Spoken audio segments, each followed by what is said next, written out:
I'm delighted just now. I've got a couple of guests in, and I'll just could you pull that mic a wee bit towards you, Freddie? Right, that's grand. So I'm delighted to speak to none other than Freddie King. Now, when I heard Freddie King was coming to the show, I must admit I looked up the internet, and then I remembered, I don't believe it. This blues guitarist going way back to the 60s, Freddie King. Have you heard of him then? Your namesake? You have. Hang on. I thought he sadly is no longer with us, I believe. But anyway, when I got a preview and I got your CD, Fred, and I was playing it last Sunday, and a lot of people just were amazed and knocked out by your voice. Tell us about yourself. Where are you from? Well, originally I was born in London, the East End of London. Yeah. And when I was 8 years old, I went to live in Africa with my grandmother. Right. And then came back and done my schooling in London again, and then joined the French Commandos. The French Commandos? How'd you get into that then? Because Guinea in West Africa, where my father was French. The French colony, yeah. So right. I got papers to go and do that. What, you had to go, or? I had to go, yeah. Right. Yeah. Was that a shock? It was at first because I couldn't speak French. But I met some wonderful friends there, and learnt French, and got involved with the French music. Yeah. Whilst I was there. Now, the French music, is that the jazz scene then? Not really. I mean, at that time it was kind of romantic accordion sound of Charles Aznavour and things like that. Yeah, the chanteur. And then after that, coming back to London, I started concentrating on jazz singing, and bebop and blues, and but still kept doing some of the French stuff and bringing that in on the show. I think that you get that influence in your CD, which I've had the great pleasure of having. I got it last week, and I played a few tracks to preview this programme and the festival. But there's a touch of the old chanteur in you it's not just a jazz version of a song. You attack a song in your own right. Am I right in saying that? When I chose to do that album, I surprised a lot of people because they were expecting me to do some scat singing and bebop stuff, and I decided I wanted to do all my favourite ballad songs. And I'm very influenced by Nat King Cole, Johnny Hartman, Billy Eckstine. Yeah. Because I've got that bass baritone voice. Absolutely. And so I picked out these tunes. Yeah. Because I thought they were all lovely, lovely, lovely tunes, and also my daughter's on one of the tracks, Over the Rainbow. Is that Somewhere Over the Rainbow she's on? Yeah. Yeah, it's a fantastic track. I was wondering who the singer was. That's your daughter? Yeah, right. and she won the Young Jazz Singer of the Year Perry Award years ago. Now she's based in New York. Yeah, right. So yeah, it was great doing that album because it made me concentrate a lot on the lyrics, and it's a kind of learning process all the time when you're singing. You're the second person that's come to the Jazz Festival that's changed my not so much opinion, but my appreciation of jazz singers. There's Gina Ray, who also sings ballads and standard ballads, and gives a lovely. She was up not last one, but the previous one, and they both take songs. You give it a jazz influence, absolutely, but it's still, you don't take too much away from the original ballad or melody itself. No, I think when you pick a song, you should really pick it because of the song itself, that you really love that song. Yeah. But also, if you're a singer, a jazz singer, you should try and create your own style around it as well. Yeah. But still keep that tune, that people recognise, Absolutely. Let's hear some from it now, if you don't mind. Can we play the song we discussed, Somewhere Over the Rainbow, because it's my favourite track in the whole album. I love the album. I've been playing it a lot. Can I just say that on that track, the flute player is called Dave Heath. Sorry. You got his name eventually. And it's a Sunday morning when Dave was the flute player with Nigel Kennedy, and he's a great friend of mine. Gracious, yeah. And he just came in blind that afternoon, and I asked him to play flute on that Over the Rainbow. Is he from a jazz background then? Or He's classical composer. Does he cross over at all, but he does the jazz, but he's mainly classical composer. Yeah, well, with Nigel Kennedy. And I just said to him, just play some flute on it, and he played the Cooper bass flute on that, and it's beautiful. And he really created a nice feeling on it. Let's hear it now.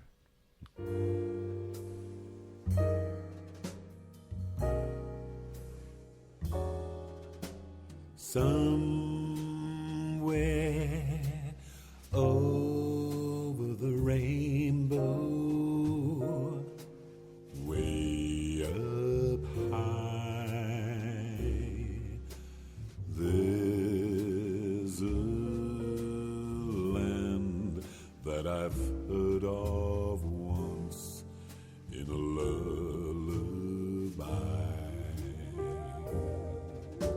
Somewhere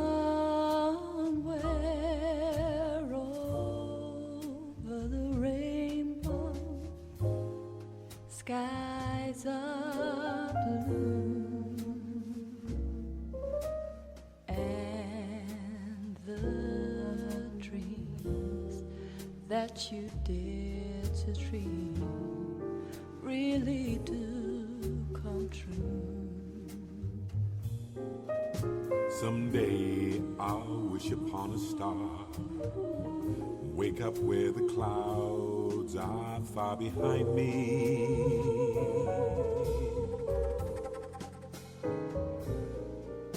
where troubles melt like lemon drops away above the chimney tops. That's where you'll find me.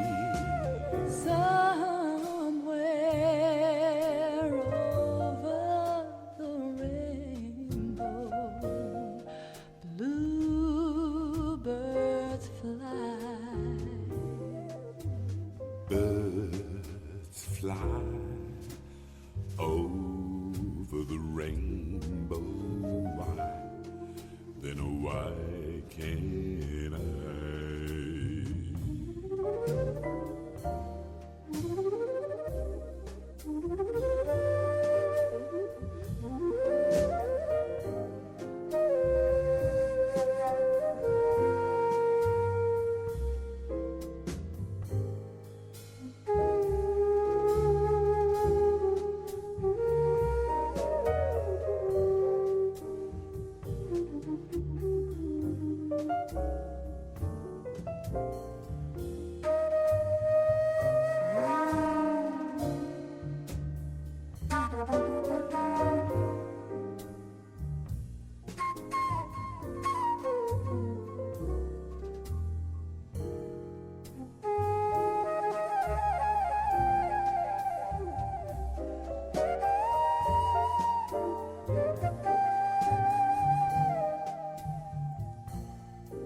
Someday I wish upon a star, wake up where the clouds are far behind me,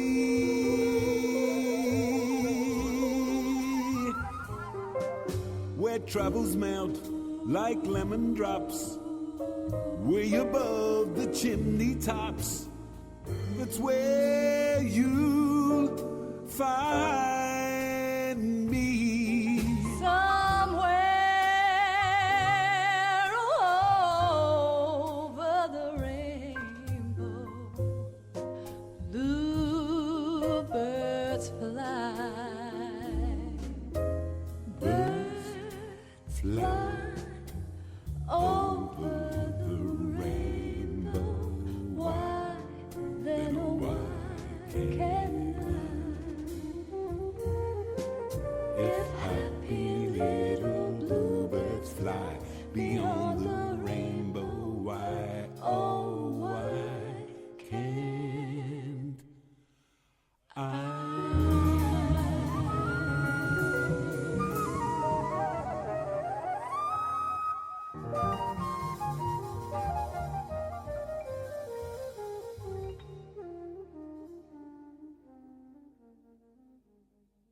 Well, that was absolutely amazing. Great flute playing as well, as you say. I'm glad you gave a mention to the man. What was his name again? Dave Heath. Dave Heath. Fantastic. Absolutely brilliant. And your daughter singing there. Yeah, What's her Nikki. name now? Nikki's going off to New York now to live for 3 years. She's got shows out there. She's just got a 3-year work permit now. What age is Nikki then? Nikki's 34. Oh, gee whiz. You must be... you must have got married when you were 14, I think. Yeah. Well, I'm not going to say my age. No. Why not? Anyway, along with you, who we got? Ron. Ron, sorry, I forget your second name again. Ron Dunn. Ron Dunn, yeah, bass player. Yep. And what do you think of the bass playing in that? It was quite subtle. Bass playing is very good on that. The guy who does it works regularly in the Edinburgh area. And Right. I've kind of taken over the bass role from him a few years back now, I guess. And Can you remember, Freddie? I can't remember. are you a professional full-time bass player? No, I'm a retired chappie. All these young-looking retired people. Well, I could retire myself, I suppose, if I could afford it. I have worked professionally, but a long time ago. Yeah. I worked on the cruise ships All right, yes. back in the 60s, Aye. sailing between New York and the West Indies. It's not quite like I was doing through the week, sailing to Lochmaddy and Harris. It was quite pleasurable. I'd imagine it would be, yes. Yeah.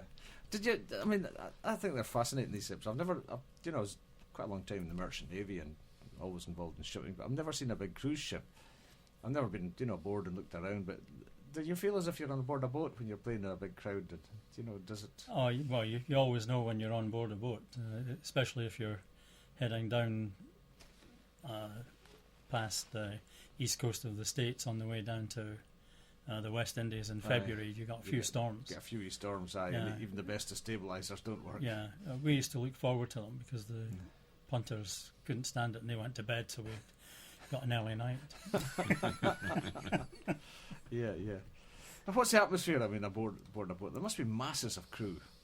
You've got the orchestra, you've got the singers, the band. I was on a Canadian Pacific ship, the Empress of Canada, and we used to have about 800 passengers, and there would be, I think there was something like 400 crew. Golly. I mean, that's fantastic. Yeah, I mean, a lot of them, there's the stewards and everything to deal with the passengers, and they had their own table steward, they had their cabin stewards, and then they've got an entertainment staff, so they had 2 first officers, one who sort of ran the ship. Captain was a front man shaking hands with the punters.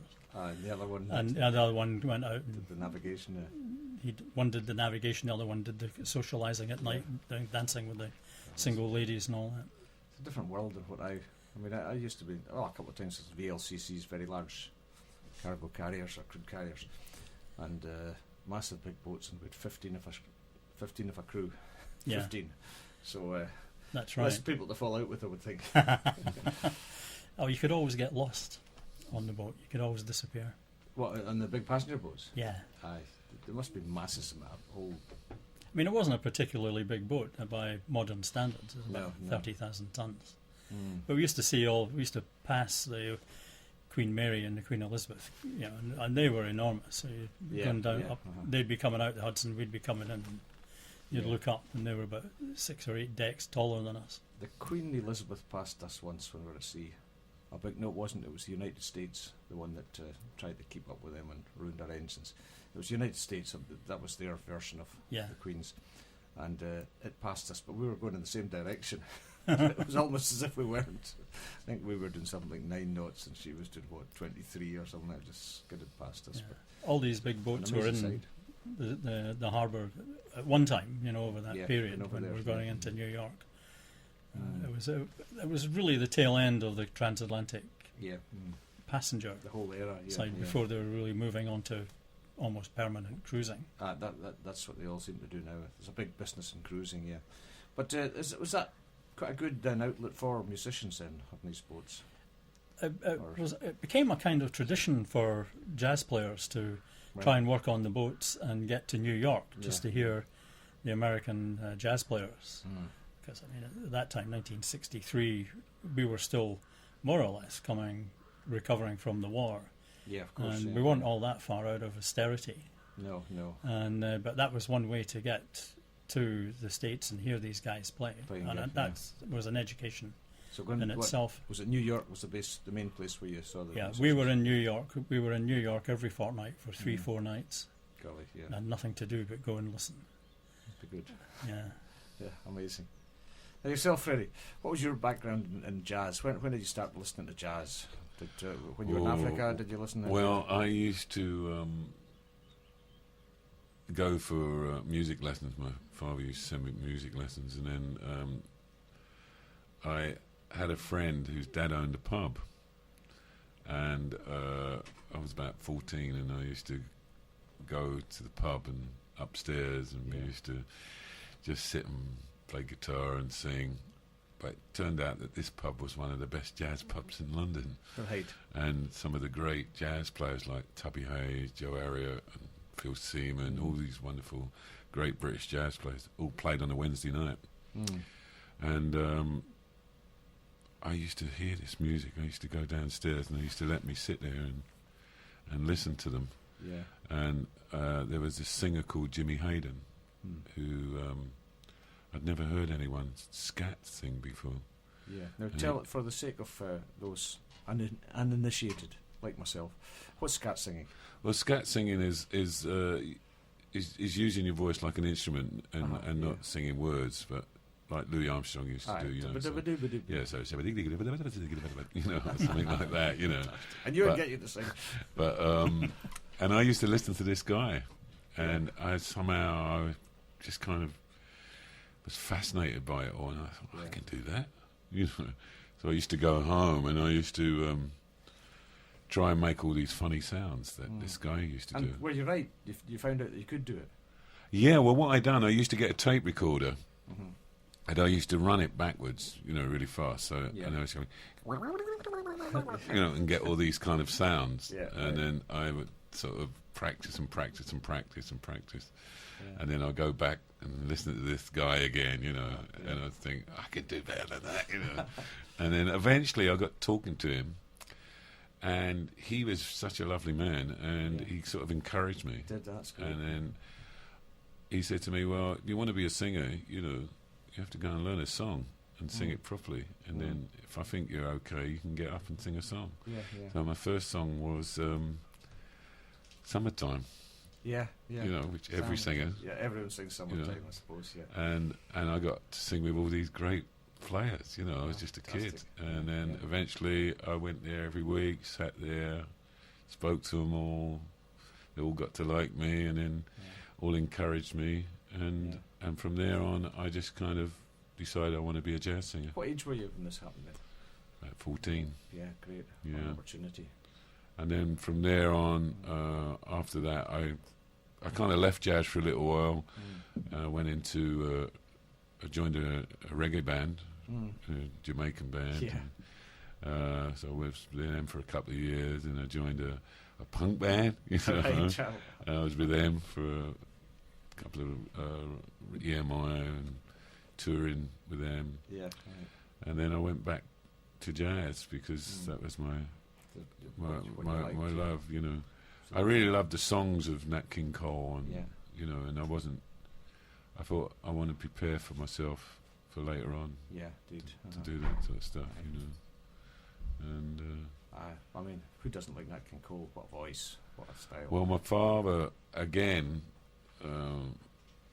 for any young singers out there, you know, I was very lucky because my father had a massive, big Nat King Cole collection. And every Sunday he would go off to the West End and meet 3 of his friends at the French bar. Right, yeah. At 3 o'clock he would come back half cut. And he would put on his Nat King Cole albums, and I had to sit there and listen to them all afternoon and watch him and my mum dance in the front room. And I got to hate Nat King Cole. Is that right?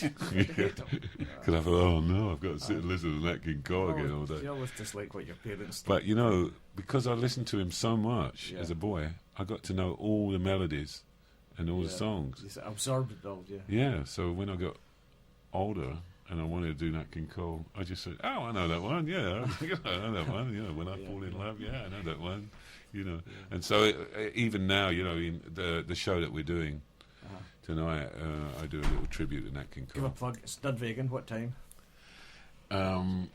Start at 9, I think. I think we start at Start at 9. So whereabouts in Dunvegan is it? The old schoolhouse. The old schoolhouse, right? The old okay. schoolhouse, yeah. Excellent. We were in the where was it we were before? Last night. You were in We were Slade. in the pub last night. No, not last night. The night before was in Arndale. Armadale. Yeah. Armadale. It was the We'll call centre it down there. Down Slade, yeah. Yeah. It was what was it called? Was it the centre? It was the centre, yeah. Aye, the Callum Killy Centre. Yeah, it was a restaurant. I think it's a restaurant. The stables. It was in the Stables. Oh, the stables. stables. Stables. Yeah, I sorry, see. yeah, Stables. it was the stables. And yeah. the audience were fantastic. Yeah. They were great. Ian was really. telling us it was a full house too, which is Yeah, but they were great. A great audience. venue. Yeah, Terrific great venue. audience. People were We had a lot of fun. beautiful. Yeah. You know, I think they thought I was a bit strange at first. You know. Can we have another track from the album? Now, unfortunately, I've not got them marked as such. I always know that number 10 was somewhere over Right. the rainbow, but you don't know what numbers they are you, do you? Or will we just have potluck? Well, one of my favourite tracks is number 8, which is Yesterday When I Was Young, Good man that remembers the numbers. which is a of friend tracks. of mine, Robert Black, who played accordion, Scottish, wonderful Scottish Right, accordionist. excellent. And again, he came in and played the accordion for me. on Yeah, that. yeah. Oh well, that sounds good. We'll play it right now.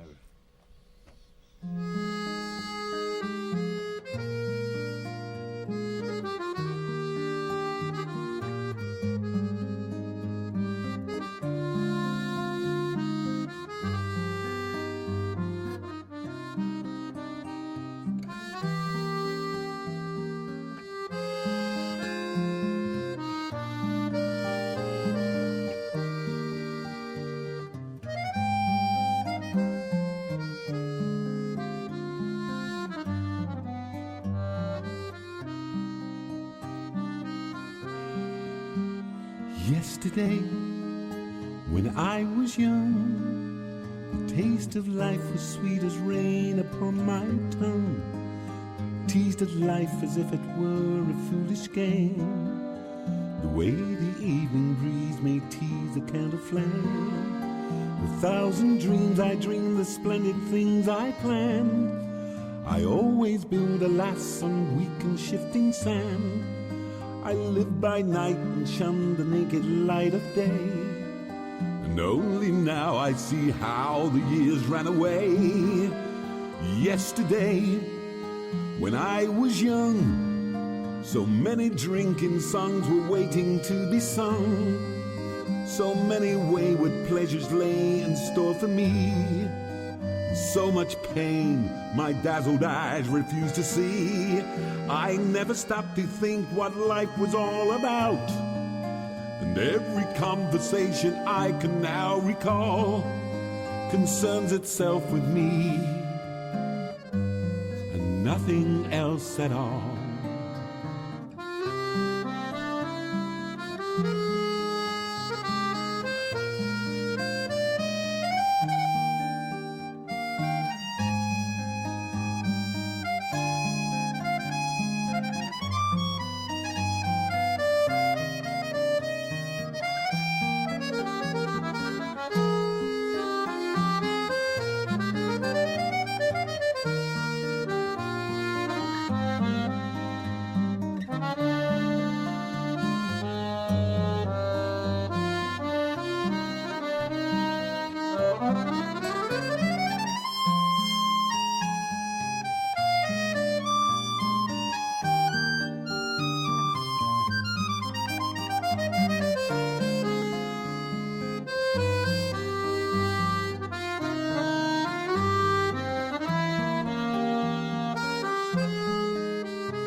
Yesterday, the moon was blue, and every crazy day brought something new to do. I used my magic age as if it were a wand, and never saw the waste and emptiness beyond.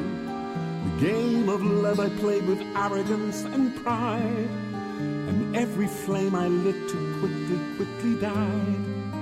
The friends I made all seemed somehow to drift away, and only I am left on stage to end the play. There are so many songs in me that won't be sung.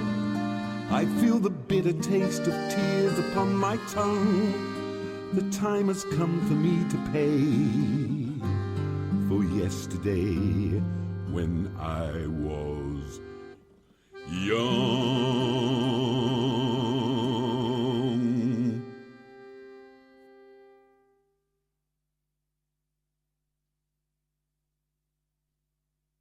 There you go, that was absolutely fantastic. I was trying to make coffee and listening at the same time, and I suddenly realised that the music stopped, so my apologies for the 3-second delay there. Anyway, you're with us today, and my guests are Freddie King, accompanied with our very young-looking bass player, Ron Dunn. I keep forgetting the Dunn bit. Ron is done. No, he's not. Freddie, your time in Africa, what ages were you out there then? I was 8 years old, yeah. Right. And went to meet and live with my grandma, she was about 80 odd, and she lived up in the mountains in a place called Kindia, small village. Amazing experience that must Mud have been. huts and everything, Was it? Yeah, it was great. How did you find that? Did you find a bit of getting back to your roots then? Was there any of that? Or musically, it was fantastic because the tribe that we originate from, called the Susu tribe, are well renowned for singing. Amazing, and dancing, and most of the West African Guinea Ballet Company are all Susu. So there was drumming and music all the time around me. Yeah. And my grandma always asked me to sing her a song every night before we went to bed. So, and I think because of her, she influenced me a lot to be a singer, because she encouraged me all the time to sing. Is it too tenuous to ask the question? That jazz came over via the blues from Africa in forms of the slaves and what have you. I think I'm right, roughly right in saying that. It was a massive influences all over the place. But did you find any in the singing of the people? Did you find any, of the source of jazz? Did you see any, or is that too tenuous a question to ask? Is there anything they're singing that you could say was similar to jazz today as we know it? I'm not I wouldn't have known that at that time. Yeah. What I do experience with African music when I was there was the rhythm, the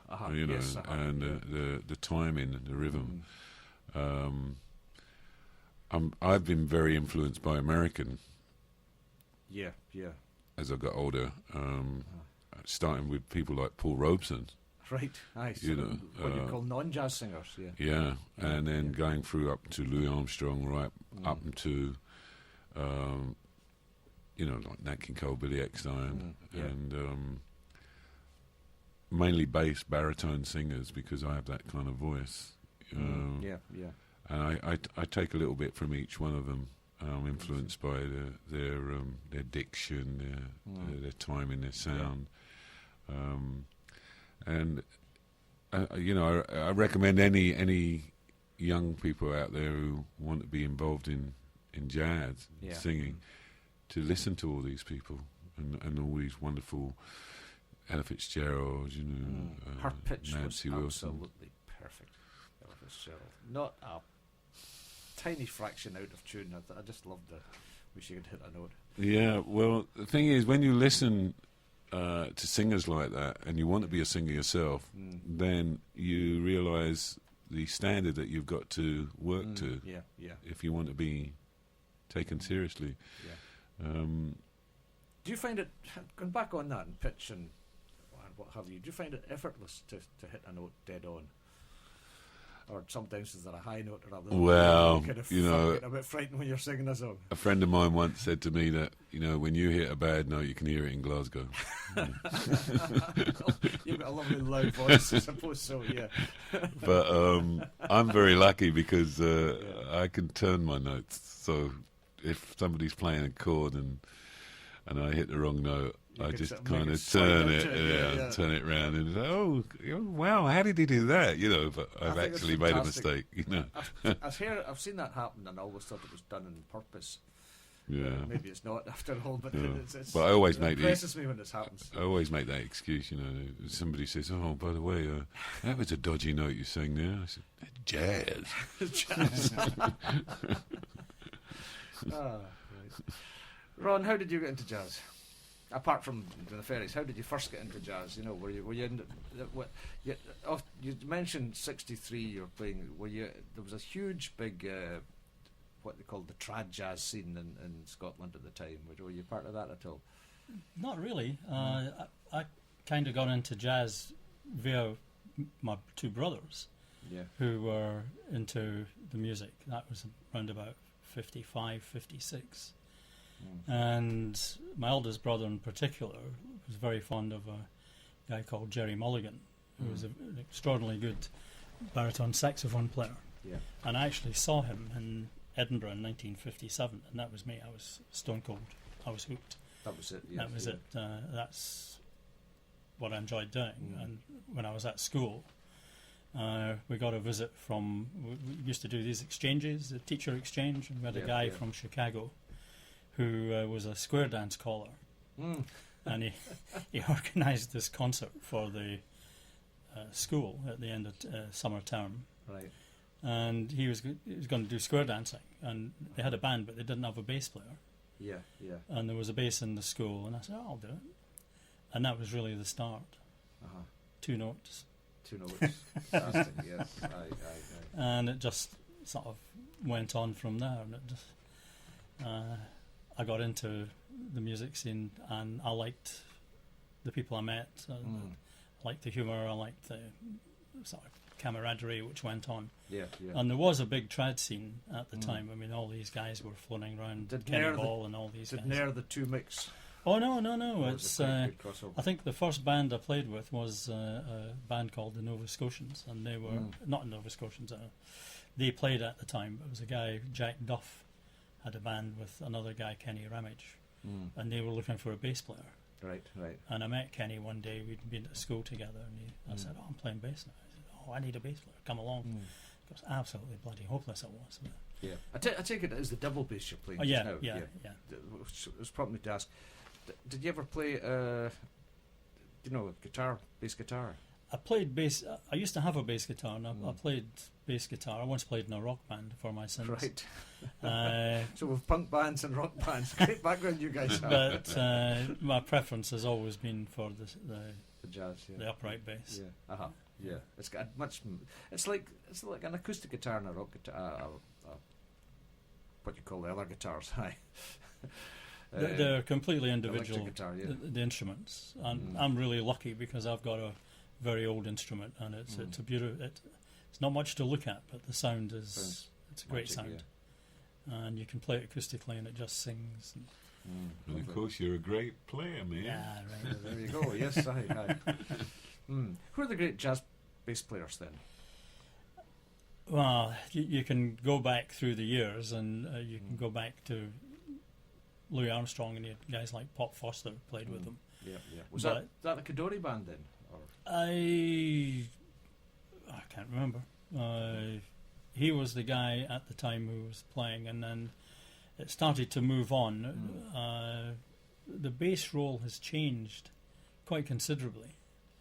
One of the first great players was a guy called Jimmy Blanton, who worked with Duke Ellington, but he died very young. When you say it's changed, how exactly has it changed then? Is it the style of playing? The style of playing has definitely changed. But I mean, a lot of players now can virtually play the bass like a guitar. They can do all the phrasing. They can play extraordinarily fast. It's like a frontline instrument. And that the first real guy to bring that in was a chap called Scott LaFaro, who worked in New York, but he was killed when he was 23. Right. And in recent times, there's people like Niels Henning Ørsted Pedersen, who worked with Oscar Peterson, amongst others. And he was a phenomenal player. Yeah. Alas, he died 5 years ago. Young man, 58. But he was just an incredible player. Did you ever take the bow out? I have a bow, but it's just something else to carry lose. I can't say I've ever seen a jazz bass player. There was a guy, Slam Stewart. He used to bow the bass and sing at the same time. Wow.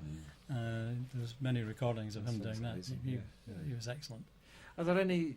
Asking the two of you, is there any innovations coming into the jazz? You know, the very nature of jazz, I suppose, is improvisation and stuff like this.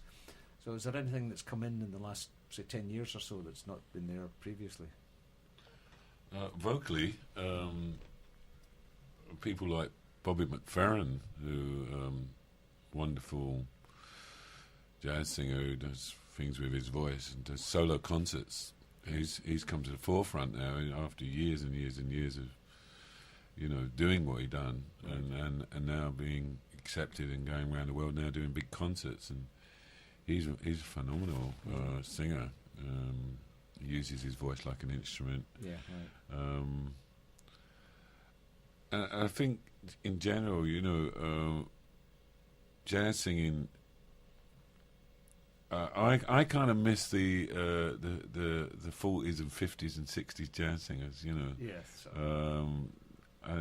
You know, these great singers like Arthur Prysock and Ernie Andrews, and they were all New York baritone singers, and you know, really not recognised worldwide. But if you heard them, they were all as good as Billy Eckstine, and you know. But that was that era, and I don't think you hear a lot of that kind of singer now. They're all kind of tenor. Yeah, I mean, see, singers, like Billy Epstein, I never really considered, or Nat King Cole, you mentioned it, never really considered them as jazz singers. I suppose there was a form of jazz they were singing. But well, Billy Eckstine had his big band, you know, and a lot of the great players. But you know, you hear him sing a song, and it's just. Well, for me, it's very accessible. You can listen to the melody and enjoy it as a song. Yeah. But he was also one of the great jazz piano players. And he had a very influential trio, and he started singing, and that came from now. But I think you ask about things happening in jazz. What I find interesting is in Scotland, where you're getting the crossover now between the traditional music and jazz, very much so. And the musicians are all mixing, and there's some great bands and some great players playing, and they've got this crossover between traditional Scottish music and jazz. There's a lot of jazz players working in that vein now, and a lot of traditional players. I think our friend Mr. Copeland, Ian Copeland, director and presenter in Coolin FM, who just phoned, by the way, half an hour ago, to say that the venue tonight is, don't forget, it's at 7 o'clock the meal starts. It's a meal plus sort of music, I suppose you could almost call it cabaret, afterwards. So it's actually 7 o'clock you've got to go up there and have the meal, which sounds a really, really good night, good way to spend a Sunday night. And so 7 o'clock at the Old School restaurant. So that's where it is tonight. So thank you, Ian, for putting us right in that score. And yes, talking about influencing traditional music with jazz influences, I think he's got a lot to say for that one, you know, the Peat Bog Fairies, and it works too. It really does work beautifully. So have you heard them yourself then, Freddie? I'm a big fan of Ian. Yeah, he's a great, if he's listening, great drummer. Well, he's can turn to any kind of drumming. And he makes nice pasta as well. Does he make nice pasta? That was Amy. Oh, that was Amy. But no, Ian is a great musician, and you know, it's so wonderful for him to bring us here to Skye. Well, I'm glad he did, and I'm glad Skye are getting a chance to hear you. It's a time like this. Now we should actually hear a bit of the Peat Bog Fairies, but I've got nothing lined up. So we might hear a bit. We'll have to have a bit of the Peat Bog Fairies. It's showing various influences with Rick on the trombone, and it's and I can't remember the names of the other guys. It's got it's the only folk group I know that's got a trombone, a trumpeter. Fantastic it is too, and it was just waiting to happen. A brass section with a traditional band. Anyway, I'm going to play a bit of music. While we finally get this coffee I promised you, I'm going to play a bit of music to take us up there. And this is a guy who's certainly mixed piping with all sorts of other things, and it's Fred Morrison. Played a bit earlier on. Slow Air, leaving Uist because I left Uist great. Fred Morrison, and it's nice to see. That's just another example of how we can push boundaries and don't accept the status quo. I don't like in terms of traditional music. I don't like people forgetting the status quo. Where the music came from, the roots, and I don't suppose Fred or any other people do forget that. I like the likes of going back to a really traditional tune played the way it's been played. A few hundred years ago, but you don't really have that in jazz, do you? Because jazz is always evolving all the time. It's when would you say it's very hard to say when jazz actually originated, isn't it? It probably came via the blues, but cotton fields. But it's been really, really evolving the whole time, hasn't it? It's. Did you see any difference in the jazz you hear today than what you'd hear 20 years ago, for instance? Oh yeah, the standard musicianship. Some of the young players now are very well tutored. Yeah. I think we're seeing that also in the folk scene too. But also the studio, studio, technique. And people could buy a reasonable studio for an awful lot less than what they'd have paid 20 years ago, for instance. You really need a proper studio then, and now I better watch what I'm saying, or Mr. Copeland will be saying studio costs a lot of money, but I think he knows what I mean. People can buy a good mixing desk and do their own stuff. Certainly for experimenting and learning studio techniques, it's more feasible for someone to do that at home now than it is. Well, there's a lot of this new kind of thing that's happening is poetry in jazz as well. From the Kerouac days, now a lot of the younger musicians are picking up on that now again. It's like a cycle, and even I've been doing that lately. Your own poetry? Or? No, I've been taking sort of a classic jazz tune and doing it as a poem. With a bit of free music playing underneath, not actually that actually corresponds with the song, So they're able to play freely, and then I'm sort of laying down this bit of poetry, but it's not to everybody's cup of tea. So normally I do it in front of normally weird cats that come along, Oh well, we'll see plenty of them in Portree too. No, that sounds great. Your voice now, has anyone ever picked it up and says, but you're the very man to do adverts and voiceovers and stuff like that? It's got a lovely low resonant voice. I've done voiceovers, and I've done a lot of session work in the past, and I've done a few ads. I've done an ad for Dingo Jeans once. Well, I want you to do me a favour. Could you say, you're listening to Andy Mitchell on the Sunday Strupak? Could you say that for us, please? On the Sunday? Strupak. Strupak. Yes.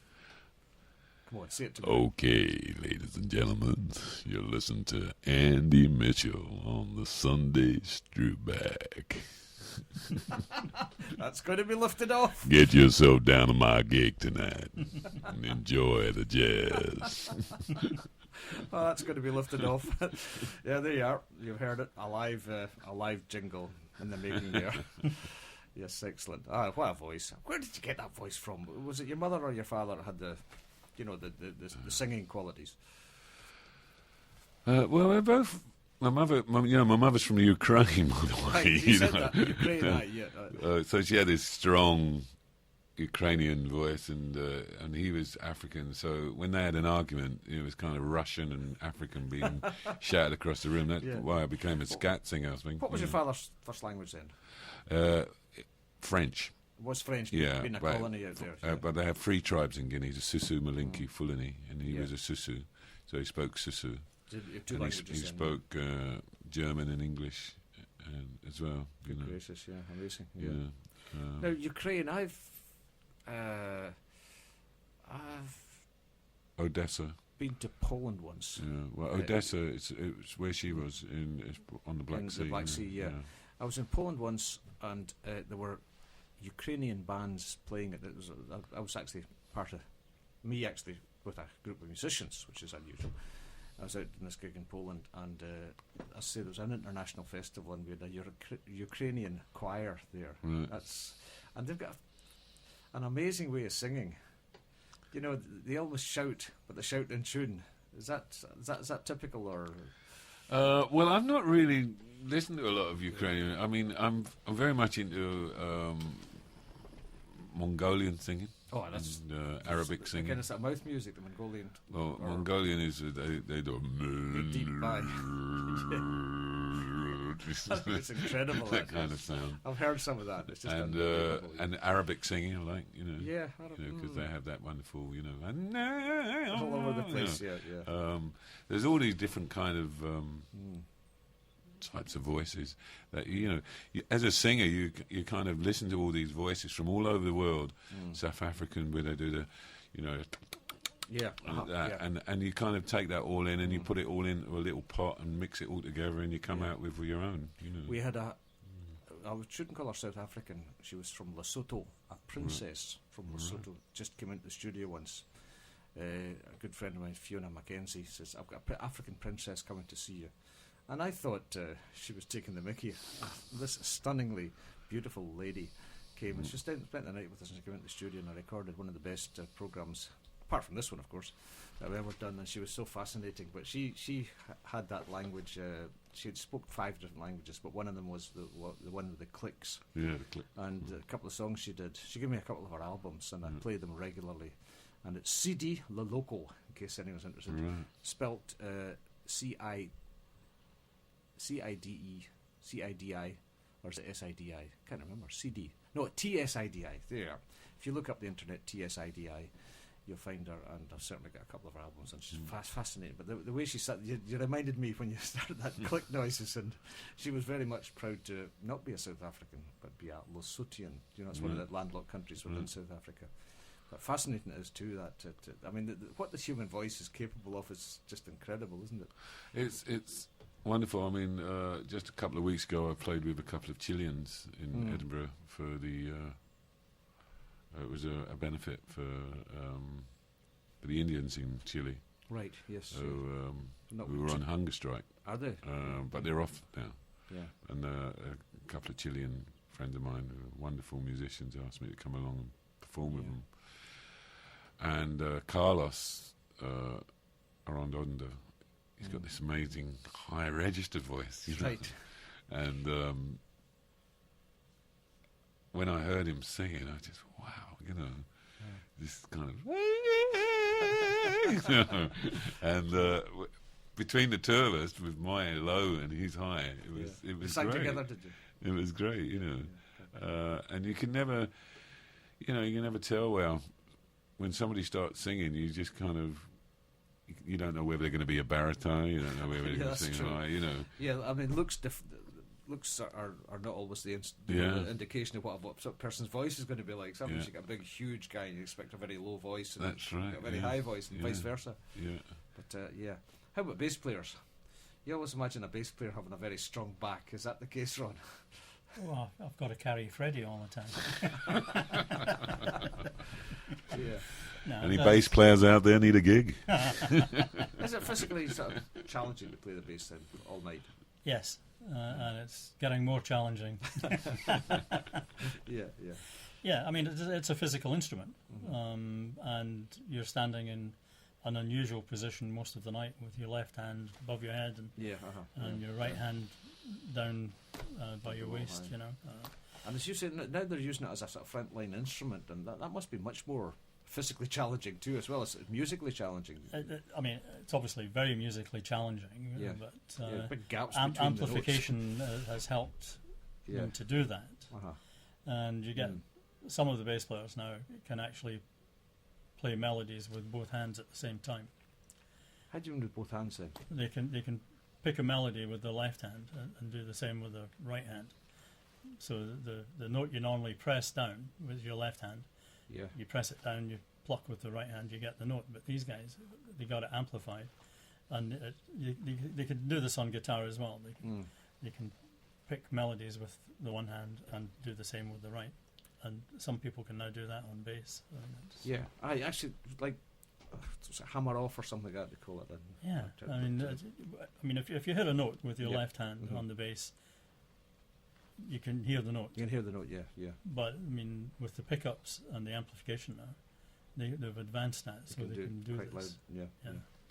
When I say the gaps between the notes, I meant the actual physical gaps that your fingers have got to go between a note when you're playing the bass. I mean, that must make it very hard to play quickly, whereas the smaller instrument must be easier to play fast tunes. A lot of practice goes in. I know the other night Freddie started one off fairly fast. My fingers got tired very quickly. But for me, playing the bass, I want the note to last as long as possible, no matter what the tempo is. Yeah, right. So I want it's what's known as the long crotchet. You hit a note, and you want it to keep going, so they can start to run into each other. Yeah. So then you get overtones. So once again, does amplification help that? Oh yeah, I mean it definitely helps. I amplify, but I also enjoy playing acoustically. But I'm fortunate because the bass I have is a very good bass to play acoustically. It can hold a note on its own. Very much so. Yeah. Excellent. It's a very old instrument. It's a couple hundred years old. Well, I don't know about you guys, but I'm waiting for this cup of tea. I promised you about 3 minutes, so I think we'll have a bit of music from Fred. Which track do you suggest we should play? One of my favourite tracks on that album was I Cover the Waterfront. I think it's track 3. Track 3.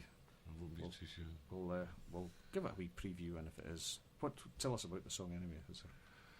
I just love that tune. I've heard so many great singers sing it, and I just wanted to do it, and it was just getting the right feel of the song, and I think we caught it, and my daughter sings it for me in her show. Lovely. And she always says, "This is my dad's favourite song." Great. And she sings it 10 times better than me. Well, we'll see about that. You say it's track 3. I hope it is track 3. Let's have a try right now.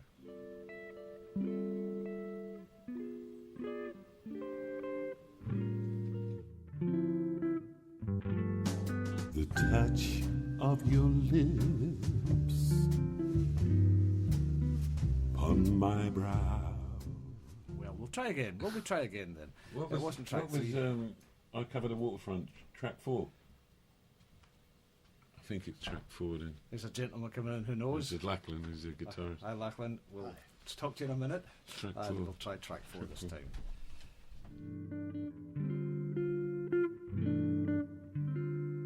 We have it right this time.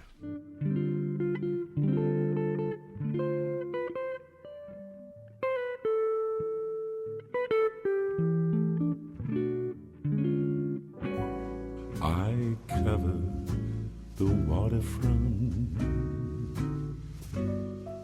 I'm watching the sea. Will the one I love be coming back to me?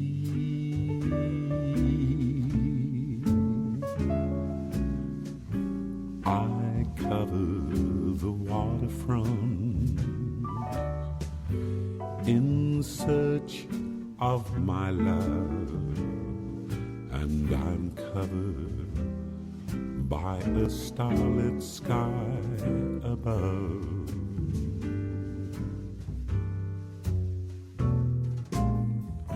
Here am I, patiently waiting, hoping and longing.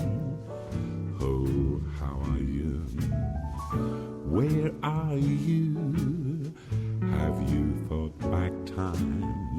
Will you remember? Will you return? I cover the waterfront. I'm watching the sea.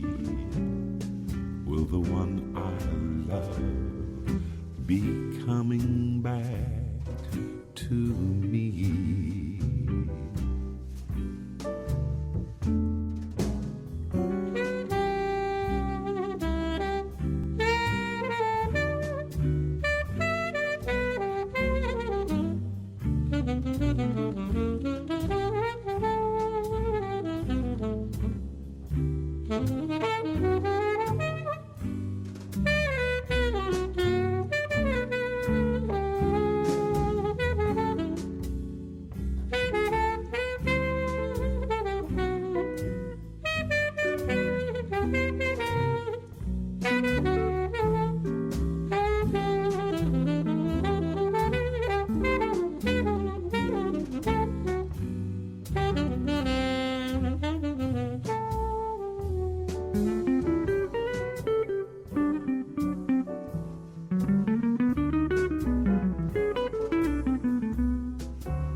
I'm watching the sea.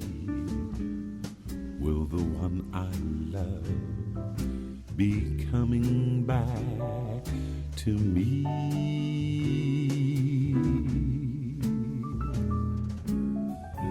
I cover the waterfront in search of my love, and I'm covered by a starlit sky above.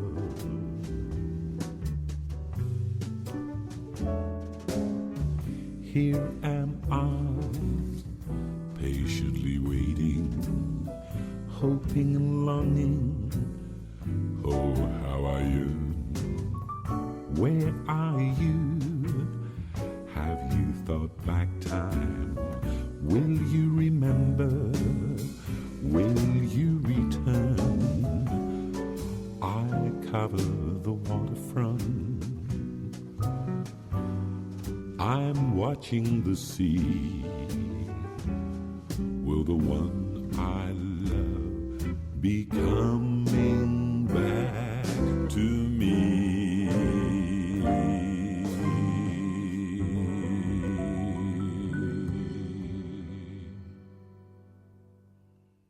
Well, that was absolutely fantastic.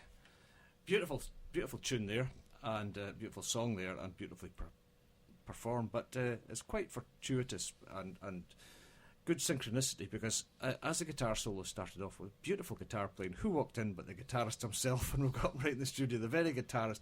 Could you just pull that mic towards you a wee bit there, and we're going to talk to Lachlan MacColl. How are you doing, Lachlan? I'm doing fine. I'm enjoying this wonderful Skye weather. It's like this all the time. I don't know why people are so surprised. Well. And we don't have such a thing as midges here. That's just a farce too. And it never rains in Skye, honest. Well, no, enjoy it. The only thing I can say is enjoy it while you've got it, because, you know, just forget about what's that's going to be wonderful. like. Enjoy Wonderful. it today, and Yeah, it's it's beautiful. great to be asked to be here. It's great. Great, and you're playing. Is it a trio? Is this the trio just now then? Well, it's a trio, and we're being amplified with Rick on trombone, Aye, lovely. and that's an added dimension, which our is Skye trombonist. yes, Very proud of yes, him. wonderful. Yeah. Yeah, it's quite an unusual sound, but I think it works pretty well. But the three of you here play in Edinburgh together? Yes, and various places round about. You know, we travel around up and down the motorways, and Aye, of course, aye. Yeah. Well, yes, it's. I don't suppose you can stay in the one place nowadays. You've got to move around.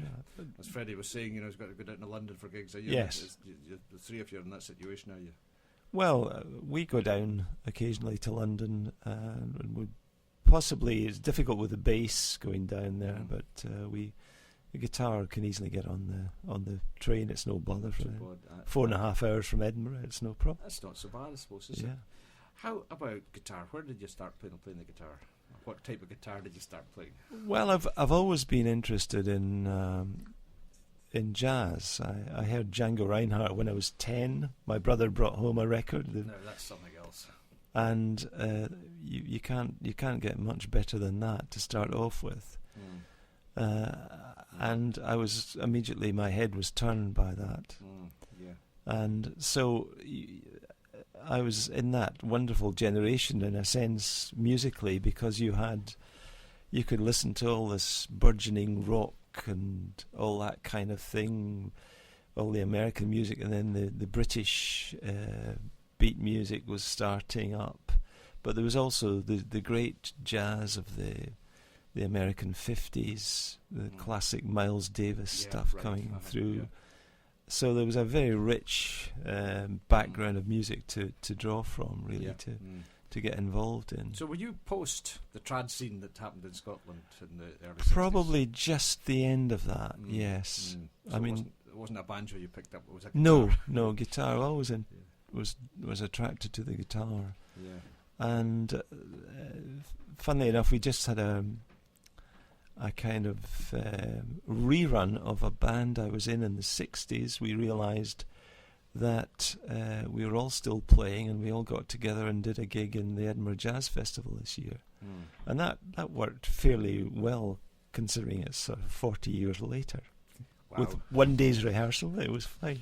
Well, I mean, the way you all three of you talk, you know, Freddie's got a daughter in her 30s and so on and so forth, and you know, we're back to the early 60s. You're obviously a similar vintage to myself, but you look remarkably fit. I think you hear jazz musicians having very abusive lives and what have you.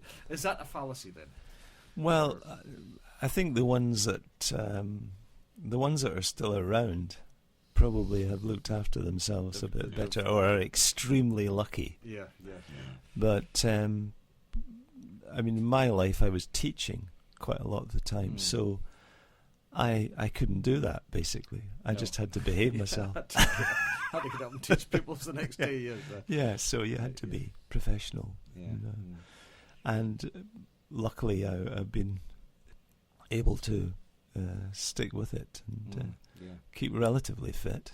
And no, it's been interesting. Creatively. I was asking you. You said you lived in Orkney and Shetland for a while, and said when you were in Shetland, were you influenced by P.D. Willie Johnson's? Which you said not really, but did you ever hear the man play? I never heard him. In fact, when I was up there playing a few years ago, he was still alive, but he was too ill to come to. I was hoping to meet him, so I never got to meet him in person. Although he was an interesting guy, and really he's responsible for a whole direction in folk music, really. Yes, and the approach of the guitar. But he was influenced by listening to American Forces Network on the shortwave, and you pick it up quite well up in Shetland because of the proximity of the area. And apparently he used to listen to that an awful lot. You know, like a lot of the American musicians growing up in isolated parts of the States, he could also, you know, they were in the same boat in a sense. So, you know, and you would listen to Eddie Lang and people like that with a kind of contrapuntal accompanying kind of system going, and that's where a keen musical head like that would be able to develop that. It was, I think, all tribute to the programme. It was Voice of America Jazz Hour. And when I was in the Merchant Navy, I used to listen to it quite a lot around the world, and it was an excellent programme, very wide-based, but it must be one of the most listened to shortwave programs in the world at the time. It was excellent. You ever heard it yourself? Oh yes, I used to listen to that when I was a student. I was an art student in Edinburgh. I used to listen to tuning that. At the shortwave and Willis Conover. That's right. Yes, good gracious. Fantastic stuff. Well, while we were talking and playing, the intrepid Mr. Copeland has sent through, first of all, a wee note. He doesn't miss a chance to promote. Good luck to him. That's what makes a good jazz festival. And the gig is for the Old School Restaurant, and it's Dunvegan. Now, if you want to book tickets, it's 01470 521-421. That's Dunvegan 521-421, and 01470, of course. And you've got to be there 7 o'clock for dinner, and 8 p.m. for 9 for the jazz. 8 p.m. I think that sounds a good idea. And my other half's away up the mod in Caithness, so I'm on my own. So it might just be worth a wee trip to Dunvegan. So, and Ian, thanks for passing down a bottle of wine. I think I'll have it after the gig, maybe, or a glass of it after the gig, so I can drive up safely to Dunvegan. But I certainly want to go and see that tonight. But also, Ian, we're talking about the Peatbog Fairies, and there are tracks in the studio, but Ian sent through an MP3 of the Peatbog Fairies, a track which he thinks probably, if it's Ian, I'm pretty sure it'll demonstrate what we're talking about, influences by jazz. So let's hear it. It's called The Anthropologist. Is that what it's called? I'll just check. Yeah, The Anthropologist, which, well, do you reckon Ian's a bit of an anthropologist himself, do you think? We'll see. This is the track anyway, by the Peatbog Fairies. It's only right we should be playing them. Great band that they are.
There we go, and that was a bit of a live recording of the Peatbog Fairies. Thank you very much for sending that in, Ian. And Ian did add on his email, I noticed there.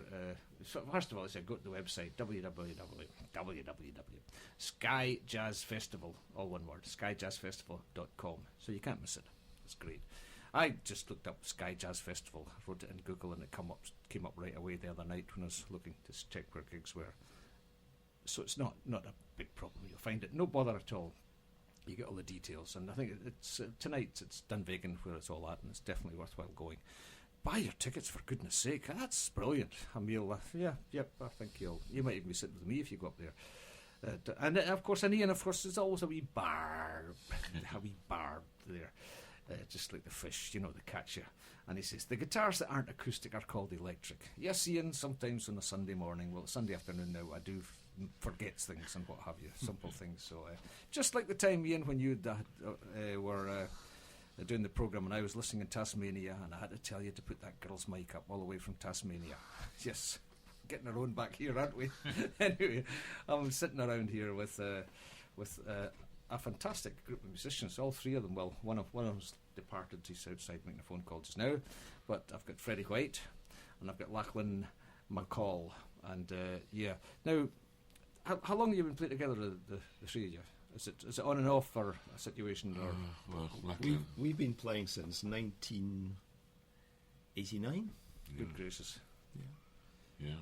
And kind of married. It's like in the traditional scene, Ali Bain and Phil Cunningham, they're like an old man and wife. They've been playing so much together, they know each other's bad habits. So is there yes, a bit we of certainly know that. Yeah. Freddie, why base Edinburgh? Did you like the scene up there? My kids, I was divorced when they were small. Yeah. And, I decided that I should stick around and watch them grow up and be with them. Yeah, they're in Edinburgh. Yeah. Well, one's in Bangkok now, one's in New York. Yeah, well, that happens. And one's getting married in January in Ullapool. In the Gailey Place in Ullapool, yes, where my son will be chefing his heart out for them, yes. So I'll have to tell Neil to make that. January, what day is January? 29th of January. Wow. That's almost they'll be closing down. I think they close down in February. To get a place done up. It'll be cold then. Oh no! It'll be lovely. January. Place. My older son got married in the Gailey Place in Liverpool. Right. It was a great wedding. I thoroughly enjoyed it. So yes, I think they'll. Why am I plugging the Gailey Place? There's good restaurants in Skye too. Like for instance, try for instance a really good place to go is the old Schoolhouse restaurant in Dunvegan tonight. And how long have you been playing for? Will you be playing for us tonight? Is it about an hour or so? Yeah, it's over an hour. It'll be more than that. Be more than an hour. Maybe you might get a few applauses, But we'll be doing. I'll be doing encores. I meant to say, by the way, just in case. I'll be doing some tributes to some fantastic singers like Nat King Cole, Johnny Hartman, Fats Waller. Brilliant, brilliant. And some French stuff, Ah oui, fantastique. In French. In French. Lovely. And of course we've got great Rick on trombone who's coming in as well. And we had a fantastic night the other night with Rick. It was fun. We try to have fun as well. It's not. Jazz is sort of seen as being quite a serious type of music, and it's an element of audience participation. Yeah. Did you find the Skye Jazz Festival? I missed it last year. I was away somewhere at the time. I missed it the year before. It was a great gig great couple of gigs in the one of the local hotels here. And what I found was you were mixing. I was sitting next to this guy who I didn't know what it was, and then I noticed the other side of him. Just noticed later on he had a beautiful. It was a sax, but it was sitting. But you're mixing with the musicians in the audience. They were all as one, and he was clapping other musicians, and then he just picked up. Wasn't asked, just totally impromptu. He obviously thought he could put a riff into a particular thing I'm playing. He just picked up the sax and went on stage and started playing away, and I found that just very intimate and very kind of. Yeah, as if the audience and the performers were as one, which is a nice way to be. Are you finding that with this festival? Sorry. There you go. Yeah. After you. Après toi. I always find that if you can make people smile, then you're halfway there. Yeah. And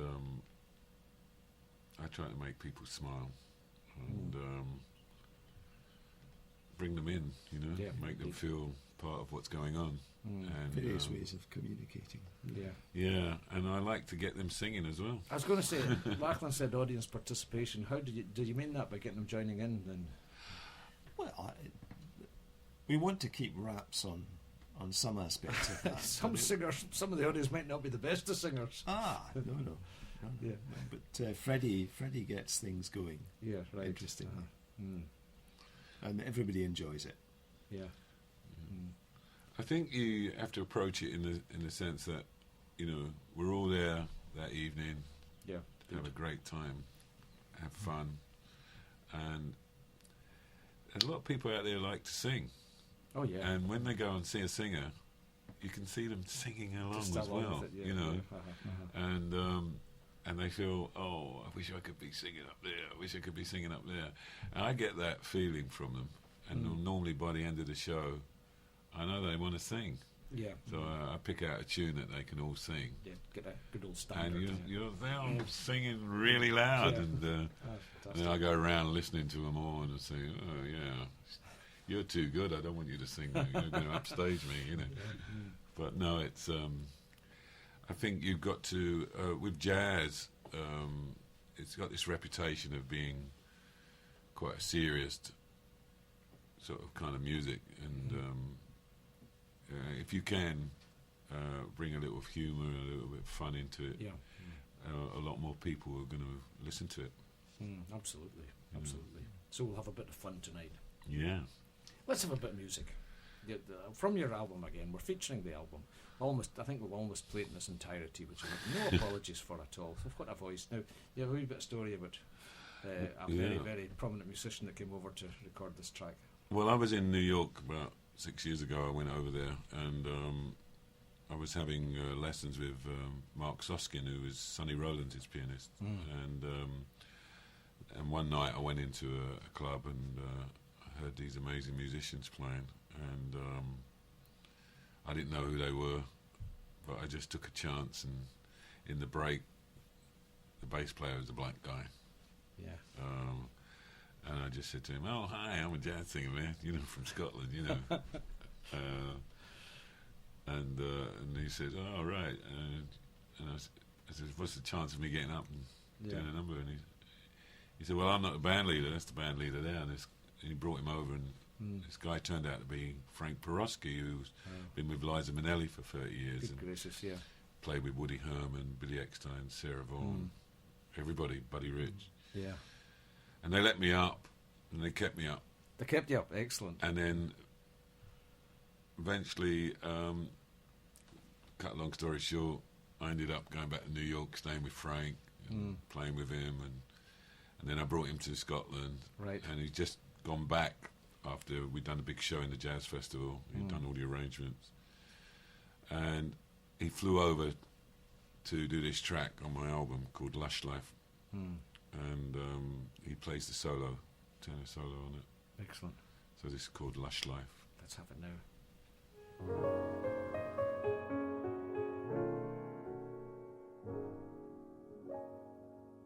I used to visit all the very gay places, those come what may places, where one relaxes on the axis of the wheels of life to get the feel of life from jazz and cocktails.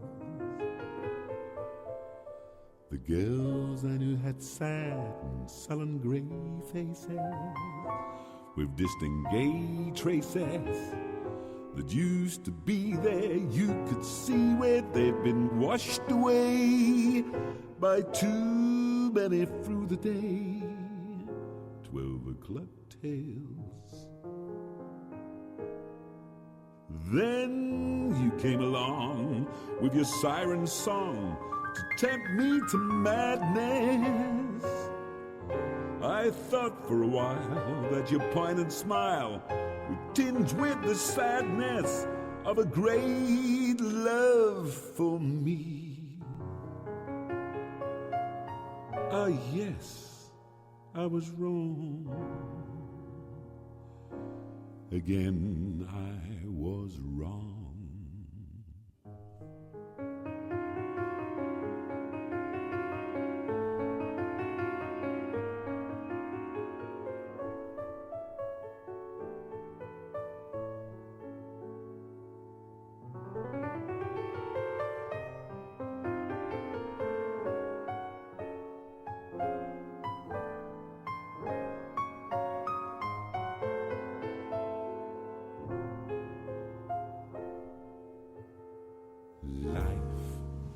is lonely again.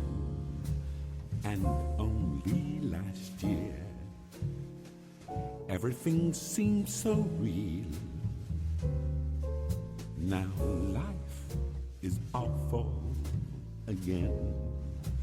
A trough full of hearts could only be a bore. A week in Paris will ease the bite of it. All I care is to smile in spite of it. I'll forget you, I will, while yet you are still burning inside my brain. Romance is mush, stifling those who strive. I'll live a lush life in some small dive. There I'll be while I rot with the rest of those whose lives are lonely too.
I'll forget you, I will, while yet you are still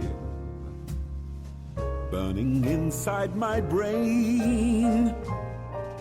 Romance is mush, stifling those who strive. I'll live a lush life in some small dive, and there I'll be while I rot with the rest of those whose lives are lonely too.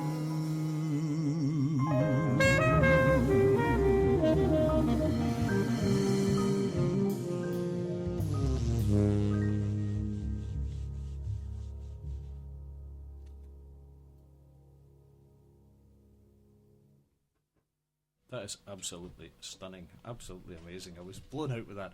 And of course the sax, I was wondering when it's going to come, the sax solo which you spoke about, and it comes, by golly, it's worth waiting for, isn't it? I was asking you how much of that's improvisation, and you're saying it's mostly all improvisation, that solo, and basically. Which brings us to asking about you, when you go on stage, obviously you rehearse and what have you, but how much of it is improvised when you do a gig? I wouldn't say it was improvised. You know, there's a structure to the songs. But there are parts in the evening where, you know, especially when we're doing the bebop type tunes, which gives us room to improvise then over a structure. Yeah. Also, the feel will change. Given the mood of the situation, the room you're in, or the people you're playing with, whatever, it's not like people have an idea of what a covers band produces a replica of a sound. It's not at all like that. It tends to be a much more fluid thing than that. So. Yeah, we don't have any set tempos, especially without drums. So we just count in the count that we're going to do that evening, and then we're off. We try and respond to what Freddie's doing, and we're lucky we've got Ron laying it down there. Yeah. So holding it together. Literally the bass line down. Yeah. Well, I realised this programme I've got to play adverts. I can't see them up here unless they're on. I'll play them later on. We'll have a bit of music first. What we have? I mean, we've only got a quarter of an hour left of the show, so let's have another bit of music. We'll play another couple of tracks before the end of the show. Any suggestions? From the Freddie King album. What's it called, by the way? Because I just got the MP3 it's called version. Dig In Deep. Dig In Deep. Dig In Deep. That voice, it's very appropriate, yes, indeed.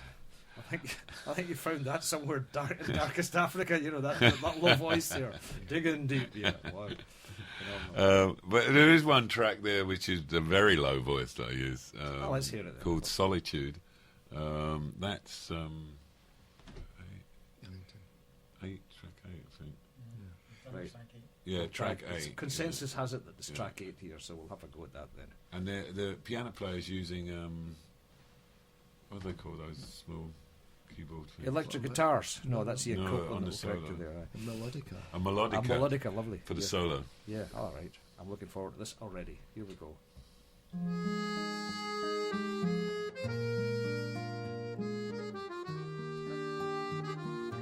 Well, we didn't quite get there. What track then? Must be 7. If it's not 8, then it must be 7. Although that was nice. That I think we played that earlier on. That track with our good Scots jazz accordionist. Yeah. This should be it now.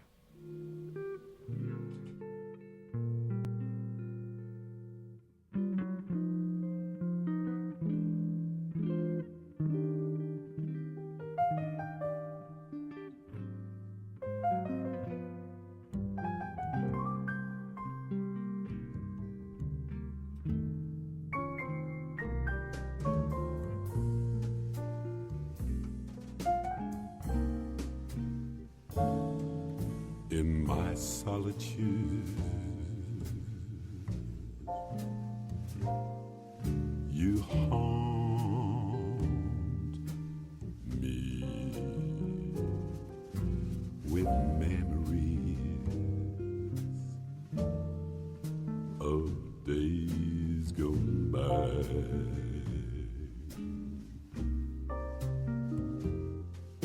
In my solitude,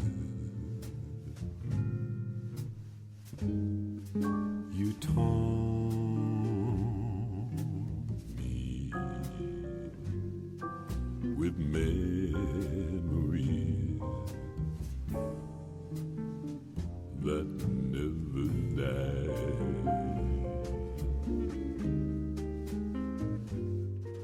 I sit in my chair, I'm filled with despair. There's no one could be so sad. With gloom everywhere, I sit and I stare. I know that I'll soon go mad. In my solitude, I'm praying,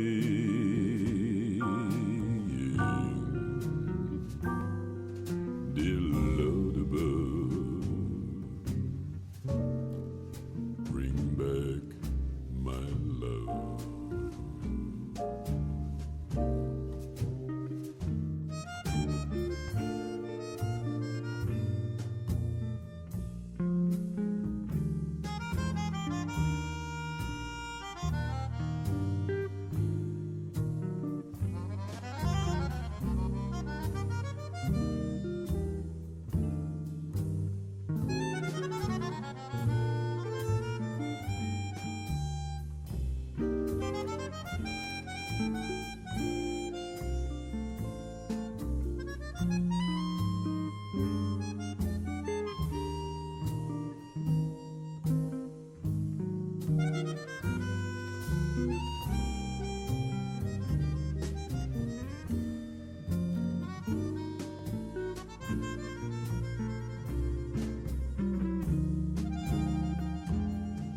I sit in my chair, I'm filled with despair.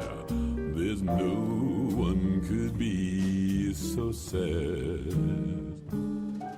With gloom everywhere, I sit and I stare. I know that I'll soon go mad in my solitude. I'm praying,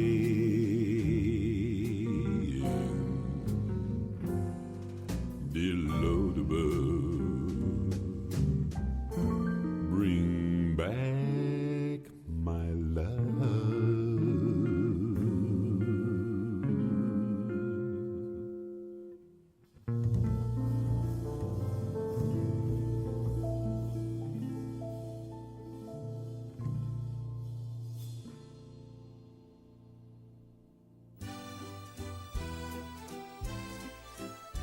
Wine and Dine on Coolin FM.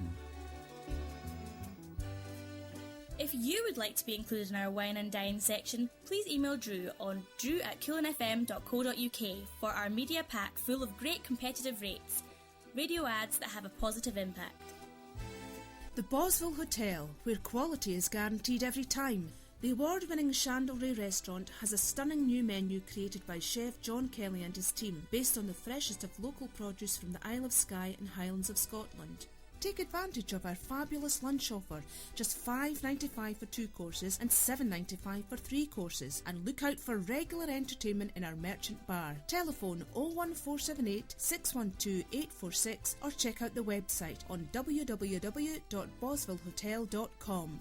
The Coolin Hills Hotel is delighted to present the Coolin Brasserie and Malt Embassy, its new informal dining experience. Open to all, we present honest, quality meals in a stylish and fun setting. Enjoy your meal with friendly service and our panoramic view of the Coolin Mountains. Casual and welcoming, the signature of the new look Coolin Hills Brasserie. Our new kitchen team offers new dishes with a new direction at great prices. Bring the family, bring your friends. We are looking forward to welcoming you back. Open 7 days for lunch and supper with a traditional lunch every Sunday. Bookings advised, so call us on 01478 612 003 to ensure your table. Marmalade is a stunning hotel and restaurant set in mature grounds looking out over Portree Bay, the village and the Coolin Mountains. Marmalade is now offering new lunch and dinner menus created by new head chef Mary Lammett and her team. Treat yourself to one of our excellent pizzas or meals from our ever-popular takeaway menu. Marmalade is a lovely place to take your family with excellent parking and a bouncy castle for the children. Telephone 01478 611 711 or check out the website on www.marmaladehotels.com. The Royal Hotel Portree, a family-friendly place to eat. Our Chienwick restaurant offers the best in seafood and vegetarian dishes, using only the best local produce and with a view you cannot beat. Serving lunch from 12 to 2:30 and dinner from 6 till 9. The Royals Well Played and McNabb's Inn offer a superb range of snacks and bistro meals served from 9 till 9 daily. Children welcome at all times throughout the hotel. Broadford Hotel, the original home of Drambuie. This hotel, established in 1611, is now chic and relaxing, boasting excellent service and first-class food prepared using the freshest of local produce by our new head chef, Gail Meikle. The restaurant overlooks Broadford Bay and serves a fabulous Sunday carvery every week for only $14.50 per person. We also provide a superb bar menu in the famous Gabbro Bar, where you can even enjoy your food inside a thatched cottage. Check out the Gabbro for regular entertainment every week. Telephone 01471 822 204 or check out our website on www.broadfordhotel.com. Your company could be advertising on this space. Contact Coolin FM for competitive rates to reach your customers every day. Call Drew now on 01478 611 797 or email him on drew@coolinfm.co.uk for our media pack. And your ad could be here next week. Mark is 14 years old. He doesn't fit in at school, so he usually doesn't bother to turn up. He'd much rather stay in the park and get drunk with his mates. The thing is, being drunk has gotten him into trouble. Recently he smashed up a car. Now he needs help to get his life back on track, but most of all, he needs someone who's a good listener. Are you a good listener? Can you remember his name?